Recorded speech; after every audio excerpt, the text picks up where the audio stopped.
Hi, my name is Steph Woosley. I use they, them pronouns. I'm here with Dr. David Power Corwins to talk about their gender, race, sexuality, and TV course. This course will focus on constructions of race, gender, and sexuality in classical television. It examines television through genres, consumption, and social justice issues. So this year's theme is going to be exploring the radical 1950s through the 1990s through sitcom and melodrama. So, Dr. David, you developed this. Why were you interested in this topic? Why this theme? And what should students expect to take away from the course? Great question, Steph. All of my work since my master's program has been rooted in TV and representation in some way. My master's thesis focused on queer theory in Dawson's Creek and Boy Meets World. My doctoral dissertation focused on trauma and friendships in post 2010 television.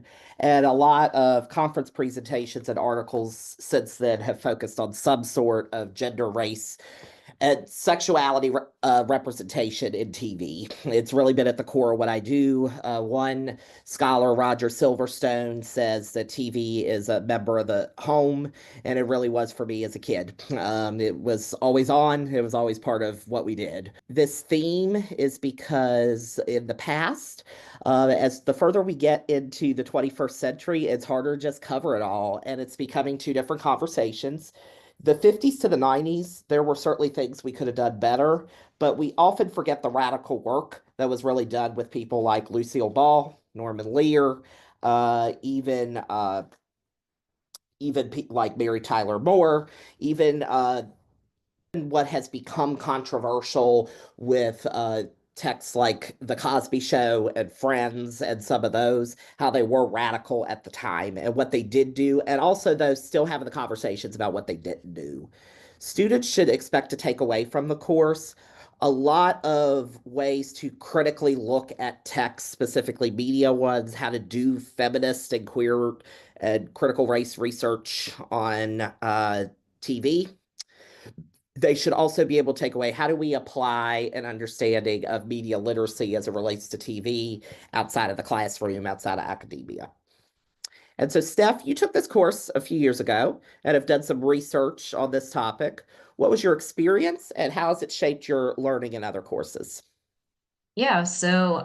This course, or at least the version that I took, was one of my first introductions to media content analysis and semiotics. So, Dr. David, you taught me how to critically watch media, how to design research papers about television shows, and perform discourse analysis on the reception of shows by mass media.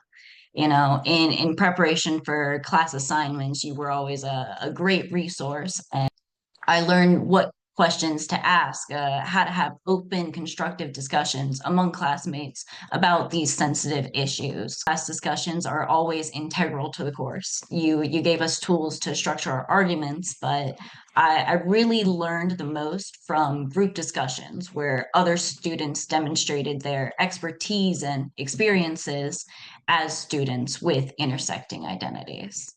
We look forward to seeing you in class and hearing your takes on these classic shows.